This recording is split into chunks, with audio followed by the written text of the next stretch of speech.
esa ventana negra del MIDI, no se preocupe, la puedes cerrar y el MIDI va a La estar cierro, no hay concentrado. problema. Sí, no hay problema, Ya, doctor. ya, listo, ya. A ver, vamos a empezar con el tema de la teoría de trauma obstétrico. Ya, esta presentación, bueno, este tema es cortito, ya, entonces empezamos de una vez. Trauma obstétrico, entonces. Listo. ¿Cuál es la definición de trauma obstétrico? Van a ser todas aquellas lesiones producidas en el feto a consecuencia de fuerzas mecánicas, ya sea fuerzas de compresión o tracción durante el trabajo de parto. Estas lesiones no siempre pueden ser evitables y suelen ocurrir a pesar de que tenemos un óptimo manejo durante el trabajo de parto, ¿ya? Existen aquellas otras lesiones que también se producen en el feto, pero no están consideradas dentro de lo que es trauma obstétrico. Aquellas van a ser, por ejemplo, la amniocentesis. La amniocentesis es un procedimiento en el cual se introduce una aguja a nivel de la barriguita de la mamita para poder extraer el líquido amniótico y poder así estudiarlo. Cuando se introduce esa aguja, si es que no se hace con guía ecográfica, puede haber el caso de que podamos lesionar, pinchar al bebito, formar algún hematoma. Eso no está considerado dentro de lo que es un trauma obstétrico. Al igual que la obtención de muestras sanguíneas en un recién nacido, obviamente por X causas se decide tomar una muestra sanguínea a este bebito y ya sabemos que a nivel capilar los vasos de los recién nacidos son bastante frágiles, entonces puede haber también hematomas en brazos o en las lesiones o en los lugares donde se ha tomado la muestra de este bebé, ¿no? Entonces también podrían haber hematomas en esas zonas. Las maniobras de resucitación neonatal, aquellas en las cuales pues se producen por la compresión, ¿no? A la hora de hacer estas maniobras pueden haber hematomas o fracturas a nivel de tórax, ya tampoco están catalogadas dentro de lo que es trauma obstétrico. Y algunas patologías maternas, ¿no? En esta imagen, en este cuadrito, he puesto básicamente lo que es el caput succedaneum y el cefalomatoma, que vamos a ver más adelante, pero para que sepan ustedes que es la lesión más común o son las lesiones más comunes que existen en cuanto a trauma obstétrico, ¿no? Y son las que deberíamos de diferenciar bastante.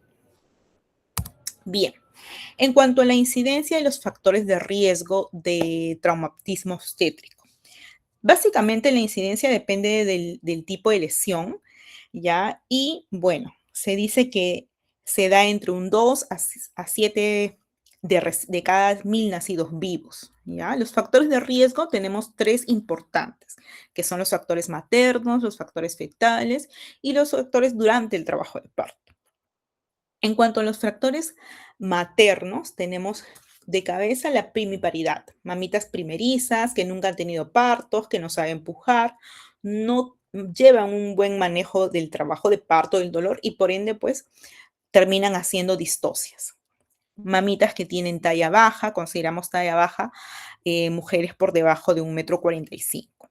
Y anomalías pélvicas como, por ejemplo, mamás con pelvis estrecha o de repente antecedentes de una polio, pacientes que tienen anormalidades, fracturas a nivel de lo que es los huesos pélvicos.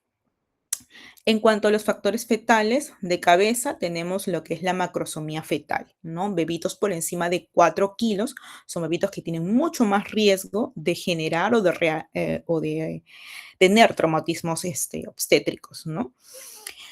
Además, también los recién nacidos pretérmino, bebitos con muy bajo peso, también suelen hacer traumatismos obstétricos, bebitos con macrocefalia, cabezas muy grandes que no pueden salir por vía vaginal, se suelen atorar, ¿no? En los embarazos gemelares y anomalías fetales, como por ejemplo una gastrosquisis, mielomeningocele, ¿no? Que son lesiones o anomalías en las cuales, pues, de repente, intestinos o parte del sistema nervioso está por fuera, ¿no? Como un quiste. Entonces, estos bebitos, pues, obviamente van a tener un traumatismo de todas maneras, ¿ya? En cuanto al trabajo de parto, ¿ya? O los factores de riesgo durante el trabajo de parto, tenemos de cabeza las presentaciones anómalas. Y dentro de las presentaciones anómalas, la presentación podálica es la que más traumatismos obstétricos nos trae con relación a otras presentaciones, ¿no? Usualmente se dice que la presentación podálica aumenta 4 veces más el riesgo de sufrir un traumatismo obstétrico. Existen otras maniobras, como por ejemplo las maniobras obstétricas a la hora de sacar un bebito. Cuando hay bebitos muy grandes, solemos hacer maniobras para poder sacar, ya sea McRober o otras técnicas para poder sacar el bebito, ¿ya? Incluso también, no acá en Lima, pero en provincia se suele ver que cuando un bebito viene por en presentación podálica, suelen sobarlo para que este bebito cambie, ¿no? Lo que se llama la gran versión externa, ¿no? Para que este bebito se vuelva cefálico y pueda salir por vía vaginal. El problema de estas maniobras es que a la hora de sobar este bebito pueden hacerlo de manera muy brusca. Entonces, puede haber hematomas en el bebé, puede haber incluso desprendimiento de placenta. Son maniobras poco peligrosas, ¿no? No se deberían de realizar. También el parto instrumentado, que actualmente ya no se ve mucho, el uso de forceps, el uso de vacuum, ¿no? Que antes sí era bastante frecuente, ya no se utiliza y si es que se utiliza puede ocasionar lesiones también en el bebito, traumas. Un trabajo de parto con un expulsivo rápido o un expulsivo prolongado también puede favorecer a estas lesiones, sobre todo el caput o el cefalohematoma. Y bebitos que vienen en presentaciones distóxicas, ¿no? El oligoamnios, al no haber mucho líquido, también este bebito se puede mover la cabeza o puede hacer más distocias, ¿no? Entonces, son factores de riesgo. Bien, en cuanto a la clasificación, ya tenemos que estas se van a clasificar en 6: en los traumatismos cutáneos, en los traumatismos musculares, traumatismos osteocartilaginosos, las lesiones del sistema nervioso central, las lesiones del sistema nervioso periférico y las lesiones de los órganos internos. Vamos a hablar de cada una de ellas. En cuanto a los traumatismos cutáneos, tenemos 3 importantes que nos vamos a dar cuenta. Aquí tenemos las petequias, la hiponecrosis subcutánea y las laceraciones. En cuanto a las petequias, que es esto de acá, ¿qué es lo que vamos a ver?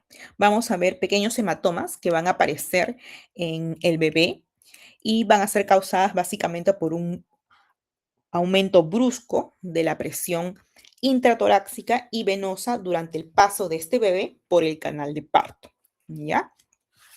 Usualmente no requieren tratamiento y suelen desaparecer de manera espontánea hacia el segundo o tercer día de vida, ¿ya? Y bueno, las lesiones características son justamente estos puntos, ¿no? Violáceos en el bebito, ¿no? Que se pueden ocurrir, sobre todo ocurren a nivel del tórax y abdomen, ¿ya? También acá se le ve en la carita, pero más predominantes a nivel del tórax y abdomen. La adiponecrosis subcutánea, perdón, va a ser o se caracteriza básicamente por una lesión indurada que va a estar circunscrita a la piel y a los tejidos adyacentes. ¿Ya? La distribución de estas lesiones suele estar relacionada con el lugar del trauma donde ocurrió, ¿no? Y tampoco requieren un tratamiento, se resuelven de manera espontánea cerca del segundo o tercer mes de vida. Y bueno, muy pocas veces puede quedar una atrofia residual muscular, ¿no? En el lugar de la lesión. Y otra de las lesiones características vendría a ser las laceraciones. Básicamente son heridas cortantes con bisturí. Se suelen ver más que todo, obviamente, en las cesáreas y suelen darse más que todo a nivel de cabeza y cuero cabelludo, ¿no? Porque cuando hacemos la cesárea, acuérdense que cortamos a nivel de lo que es el segmento uterino y ahí suele estar la cabeza del bebito, ¿no? Bien. Sigamos. En cuanto a los traumatismos musculares, tenemos varios. Sin embargo, el hematoma del esternocleidomastoideo es muy fácil poder diferenciarlo, ¿no? Es básicamente, se da en partos, se da porque se ha producido un parto traumático y sobre todo en la presentación podálica, ¿ya? Aquí vamos a encontrar lo que es, bueno, el examen físico, ¿no? Lo que encontramos es una tumoración a nivel del tercio medio del músculo esternocleidomastoideo. Cuando el bebito gira la carita, se puede ver justamente esta tumoración. Aquí en la fotito se ve, no se ve tan bien, pero que hay una tumoración. Suele estar, suele ser indolora, suele ser casi siempre unilateral y se va a ver visible casi la segunda semana de vida. Esta de acá también se resuelve de manera espontánea y no suele requerir un tratamiento como tal.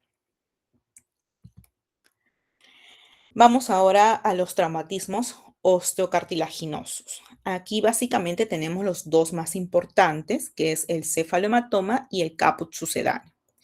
En cuanto al cefalohematoma, va a ser una tumoración blanda y que se va a ver visible a partir del segundo a tercer día postparto. O sea, no es inmediatamente nace el bebito, ¿ya?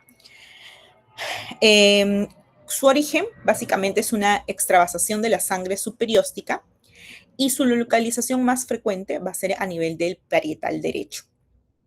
Puede ser en el otro parietal, pero la localización más frecuente es parietal derecho. Esta lesión suele estar circunscrita o suele estar delimitada por las suturas craneales y para el diagnóstico podemos realizar una radiografía craneal. Usualmente no requieren tratamiento, se resuelven de manera espontánea, es decir, se reabsorben y hacia la semana 12 ya no debería de haber, ¿ya? En cuanto al caput sucedáneo, ¿ya? Es un edema o es una tumefacción que está mal delimitada.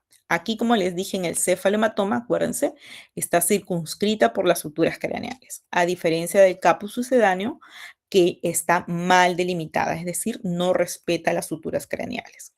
Suelen darse mayormente en partos cefálicos, sobre todo en partos o en trabajos de parto con un expulsivo prolongado. Se suele ver inmediatamente el parto, apenas nace el bebito, podemos ver a estos bebitos con esta lesión. Suele sobrepasar la línea media y tampoco requieren tratamiento, ¿ya? Acá tenemos un cuadrito en el cual hacemos la comparación de ambas lesiones, ¿ya? En el caput sucedáneo, el inicio se da en el parto, ¿no? Apenas nace el bebito, veo esta lesión aquí. No respeta suturas, ¿ya? La resolución suele darse en unos días, 2, 3 días. La piel, ¿cómo la vamos a observar? Es una piel que está ligeramente equimótica, ¿no? O enrojecida. Y el estado general de bebito suele ser bueno. No presenta dolor. Si le tocan esta parte de acá, no suele llorar. En el cefalohematoma se puede producir horas después del parto o incluso 2, 3 días después del parto. Este sí respeta suturas. Ven que acá está la línea media y aquí solo se observa esta lesión. La resolución se suele dar hacia la segunda semana hasta los 3 meses de vida, ¿ya? La piel, ¿cómo se va a encontrar? Normal, ¿no? Este ya es un bebito más grande, ¿no? Porque acá ya probablemente ya tenga un mesecito, ¿no? Y todavía sigue con esta lesión. La piel no se ve quimótica, se ve normal. Y el estado general del bebito, si es que le tocan, puede sentir dolor y puede llorar por eso. Entonces, esta lesión viene a ser un cefalohematoma y esta lesión viene a ser un caput sucedáneo. Aquí, ¿qué podemos observar? Que es un cefalohematoma, pero bilateral. Acá estamos viendo que respeta las suturas. Es bastante raro, pero vemos cómo se delimita bastante bien las suturas, ¿cierto? Entonces, por eso es un cefalohematoma bilateral. Acá tenemos dos fotitos. Estas fotitos fueron tomadas del hospital, ya donde apenas nace el bebito, un parto que estuvo esta paciente en un parto prolongado, ¿no? Sin embargo, el bebito no salía. Al final fue un bebito macrosómico y pues apenas le hicieron la cesárea, eso es lo que pudimos observar, ¿no? Aquí impresiona en esta foto que podría ser un ¿qué? Un cefalematoma, ¿no? Pero si ponemos la imagen en otra vista, podemos ver que no respeta las suturas, que es todo grande, ¿no? Esto es un caput, ¿cierto? Entonces suelen verse así, ¿no? Acá también podemos ver que no respeta la sutura, ¿no? Es como que está desde aquí hasta acá, ¿no? Bien, no le duele, no le causa dolor. La piel, bueno, tiene cabellito, no se puede ver que está un poco roja, ¿no? Enrojecida. Sigamos. Ahora vienen lo que son las fracturas, ¿ya? Las fracturas craneales, tenemos fracturas craneales, fracturas de clavícula y las fracturas de los huesos largos. Suelen ser las más comunes en cuanto a fracturas de huesos. Y básicamente tenemos que aprender a diferenciar todas estas. En cuanto a las fracturas craneales, vienen a ser infrecuentes, ¿ya? Se producen básicamente en recién nacidos ¿Por qué? Porque estos huesos, o bueno, son poco frecuentes, pero ¿por qué? Porque los huesos de un bebito, de un recién nacido, son huesos que están poco mineralizados, son mucho más flexibles también, entonces son más compresibles, entonces es difícil que se produzca una fractura, pero cuando se producen tenemos que estar atentos a algunos síntomas. Son de dos tipos, fracturas lineales y fracturas craneales con hundimiento. En cuanto a las fracturas lineales, bueno, usualmente se diagnostican con una radiografía y no suelen tener un tratamiento como tal. En cuanto a las fracturas craneales que tienen hundimiento, estas sí tenemos que presentar o buscar signos en el bebito. ¿Por qué? Porque estas sí pueden generar focalización en un bebito. Entonces, ¿por qué se pueden producir estas fracturas craneales durante el trabajo de parto? Más que todo en partos que son asistidos por el uso de forceps o el uso de vacuum, ¿no? Los forceps, si es que no los han visto, son como unas paletas, como grandes, ¿ya? Que hacen palanca para poder sacar la cabecita del bebito, ¿no? Y son paletas, bueno, pues de material de acero, ¿no? Entonces, estas pueden generar justamente estas lesiones, ¿no? Entonces, por eso es que actualmente no se recomienda el uso de estos instrumentos, ¿ya? Como les dije, ¿no? Sí, cuando hay una fractura craneal con un hundimiento, sí debemos de evaluar la presencia de un déficit neurológico en el bebito, ¿no? O evaluar si tiene un hematoma subdural, si hay una hipertensión endocranial, porque esto sí puede causar que el bebito focalice o podría ser necesario también la reducción de esta fractura, pero ya de manera quirúrgica. En cuanto a las fracturas de clavícula, es la lesión ósea más frecuente de todas, ¿ya? Se produce en casi 2% de los recién nacidos vivos. ¿Y por qué se produce esta? Básicamente porque hay una dificultad en el paso del diámetro biacromial por el canal de parto. La clínica, ¿qué es lo que vamos a observar? Básicamente la deformidad, una crepitación al nivel de la palpación de esa zona. Y bueno, existen dos tipos de fracturas, ¿no? Las fracturas no desplazadas, también llamadas en tallo verde, y las fracturas desplazadas, en las cuales pues estas se van a producir porque hay una disminución de lo que es el movimiento del brazo, del lado afectado, obviamente. Va a haber un reflejo de Moro incompleto, va a haber crepitación. Esa crepitación es lo que nosotros le llamamos el signo de la tecla. Y suelen ser de pronóstico bueno, ¿no? La resolución suele darse hacia el segundo mes de vida, ya. Usualmente requieren una inmovilización ligera del brazo, ¿ya? No suelen dejar secuelas normalmente, ¿ya? Y en cuanto a la fractura de los huesos largos, las más frecuentes son las fracturas del húmero y del fémur, ¿ya? Estas fracturas se producen básicamente porque durante un parto se ha producido una tracción. Es decir, por ejemplo, tenemos un bebito que viene en presentación podálica. Entonces sale primero los piecitos. Entonces, al querer sacar a este bebito, ¿qué van a hacer? Jalar de la piernita, ¿no? Entonces, al jalar de la piernita hay que acordarnos que justamente es un bebé, ¿no? No se puede jalar de manera brusca porque podemos producir justamente estas fracturas, ¿ya? Entonces, normalmente cuando se produce una fractura a nivel del hueso húmero, lo que se va a hacer el tratamiento es fijar con un vendaje durante más o menos unos 10 a 15 días aproximadamente y se resuelve también, ¿no? Este huesito se logra soldar, vamos a decirlo, ¿no? Y en el caso del fémur, lo que vamos a hacer es que se va a aplicar una tracción por una suspensión, ¿no? Es una tracción que se hace a ese hueso y, bueno, lo que vamos a hacer es que inmovilizar de cierta forma ese huesito también y al cabo de aproximadamente 2 semanas se suele resolver, ¿ya?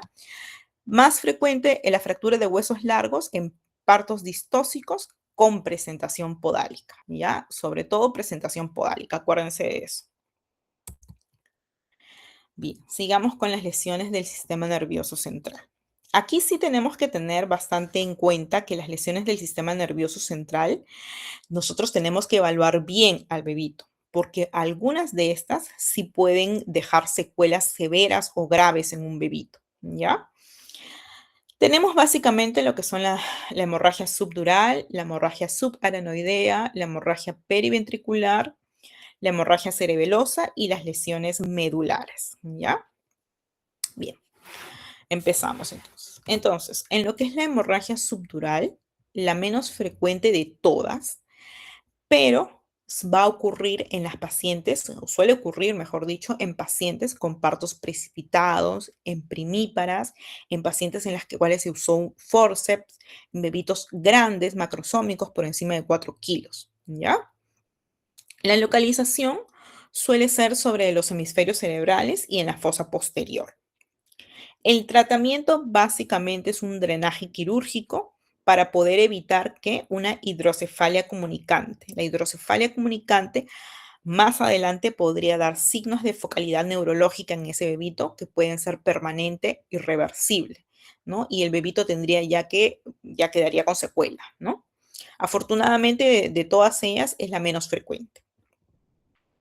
En cuanto a la hemorragia subaracnoidea, de todas es la más frecuente, un 30% de todas las lesiones del sistema nervioso central suele ser hemorragias subaracnoideas.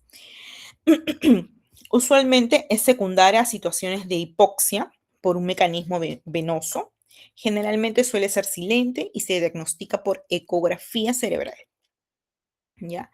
La clínica que vamos a ver puede ser, suele ser silente, suele haber convulsiones, también vamos a ver que puede haber crisis de apnea en estos bebitos. El tratamiento se da básicamente sintomático y la curación es de manera espontánea, ¿no? En cuanto a la hemorragia periventricular, esta lesión es la lesión típica de los prematuros y se asocia a situaciones de hipoxia en los bebitos prematuros, ¿no? La clínica suele ser muy grave y la mortalidad casi siempre es elevada, ¿no? Por encima de un 80% de estos bebitos que suelen tener esta lesión fallecen, ¿ya? Bien. En cuanto a la hemorragia cerebelosa, tenemos que suele ser infrecuente, se suele dar en bebés o en partos prematuros que han sido sometidos a un trabajo de parto traumático y, ¿cómo se llama? La clínica, básicamente, lo que vamos a observar aquí es una apnea progresiva y una disminución del hematocrito. Suelen tener un mal pronóstico, ¿no? En estos casos. Y las lesiones medulares se dan en partos podálicos, en partos prematuros, en el uso de forceps, ¿no? Y lo que vamos a ver acá es que hay un estiramiento medular, suele haber una parálisis flácida y puede afectar la función respiratoria. Si es que suele ocurrir esto y afectar la función respiratoria, estamos hablando de que esta lesión puede ser irreversible y estos bebitos pueden necesitar un soporte ventilatorio de por vida, ¿ya? El tratamiento, no hay un tratamiento específico, puede ser solo sintomático y como les dije, las lesiones pueden ser irreversibles o casi siempre son irreversibles. Bien, sigamos. Ahora los traumatismos del sistema nervioso periférico. Aquí tenemos básicamente el traumatismo del nervio facial y el traumatismo del plexo braquial, que más adelante lo vamos a ver. En cuanto a la parálisis del nervio facial, tenemos que es la lesión más frecuente del sistema nervioso periférico, ¿ya? ¿Cómo se va a producir esta lesión? Se produce por la compresión del nervio en la salida del orificio estilomastoideo, ya sea por el uso de forceps o porque el promontorio sacromaterno de la mamita suele chocar mucho con el bebito a la hora de rotar. Entonces puede generarle esta compresión a este bebito y generar esta lesión de este nervio. En la clínica, ¿qué es lo que vamos a observar? Básicamente va a haber una parálisis facial unilateral, hay una desviación de la comisura bucal, el lado afectado es este, ¿ya? Hay una parálisis facial, desviación de la comisura bucal hacia el lado contralateral y una dificultad para cerrar el ojito del lado afectado. Entonces, la lesión, o mejor dicho, en esta imagen lo que vamos a ver es que está afectado el lado derecho del bebé, ¿no? O sea, nervio facial derecho es el que está afectado y aquí podemos ver que este bebito no cierra el ojito, la comisura labial está hacia el otro lado y aquí no vamos a observar esta línea, la comisura bucal, ¿no? Aquí se pierde, ¿no? Por eso es que este es el lado afectado. El tratamiento básicamente consiste en proteger el ojito, ¿ya? Como va a estar abierto casi todo este rato, ¿ya? Se protege el ojito con gotas oftálmicas y bueno, el tratamiento suele ser la resolución espontánea. El tratamiento quirúrgico solo es para casos ya muy graves o casos excepcionales, ¿no? Suelen ser transitorios y se resuelven de manera espontánea también, ¿ya? Bien, ahora sí, la parálisis del plexo braquial. La parálisis del plexo braquial va a ser producida por la tracción del plexo braquial durante el parto, ¿ya? Ocurre más frecuentemente en fetos grandes, macrosómicos, en distocias de hombros o en las presentaciones podálicas. Son las lesiones más comunes a nivel de lo que es plexo braquial. En la clínica podemos ver dos tipos de parálisis, la parálisis de Erduchen y la parálisis de Klum, ¿no? Eso sí, también tienen que aprender a diferenciarlas. Bien. En cuanto a lo que es la parálisis de Erduchen, ya aquí tenemos que va a haber lesión a nivel de las raíces nerviosas de C5 y C6. Lo que vamos a encontrar o en la clínica vamos a observar a este bebé que va a tener una aducción y una rotación interna del brazo. El antebrazo va a estar en extensión y pronación y aquí la mano va a estar en flexión, ¿ya? ¿Qué músculos van a estar afectados? El músculo deltoides, el braquial anterior, el bíceps, los supinadores del antebrazo y los extensores, ¿ya? Y aquí en la parálisis de Klum, ya lo que vamos a ver es que va a estar afectada las raíces nerviosas C7, C8 y en algunos casos D1. ¿Qué músculos van a estar afectados? Aquí los músculos afectados son los de la mano y los exoles largos de la muñeca. Cuando existe afectación de la raíz nerviosa D1, se produce un síndrome que se llama síndrome de Clobernard-Horner, que es un síndrome en el cual va a haber afectación del sistema nervioso simpático también aparte, ¿ya? Bien, aquí tenemos una imagen, bueno, un cuadrito, pero mejor dicho, en el cual vamos a diferenciar cada una de las lesiones, ¿no? Por ejemplo, en la parálisis de Erduchen puede estar afectado C4, pero más que todo C5 y C6, y en Klum es C7, C8, ¿ya?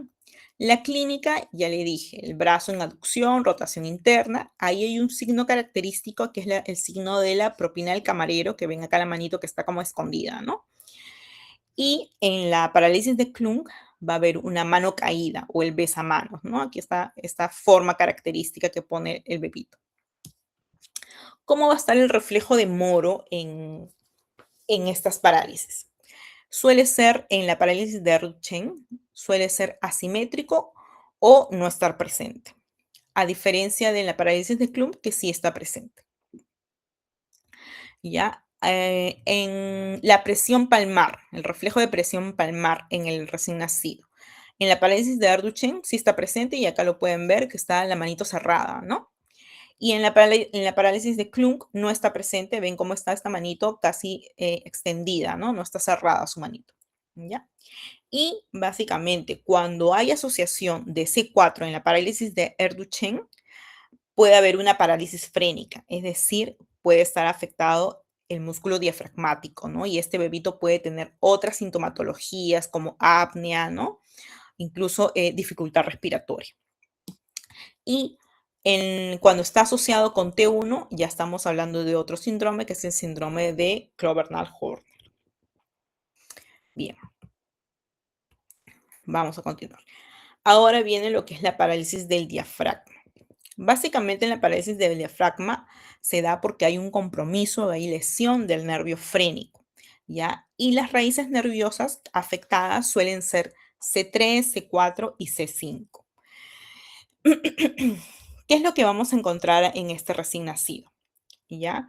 En este recién nacido vamos a encontrar un síndrome de dificultad respiratoria. Al examen físico lo que vamos a encontrar es una respiración paradójica, vamos a encontrar taquipnia, cianosis y la radiografía nos va a mostrar que hay una elevación, ¿ya? Aquí en la imagen, como pueden ver, hay una elevación del diafragma afectado y el lado sano desciende, ¿no? Entonces, el lado afectado sube y el lado sano desciende. Entonces, el bebito tiene este espacio nomás de pulmón para poder respirar, ¿no? Aparte de este, ¿no? Entonces, por eso es que se produce la clínica de respiración paradójica, taquipnia, cianosis, ¿ya? El tratamiento suele ser ortopédico.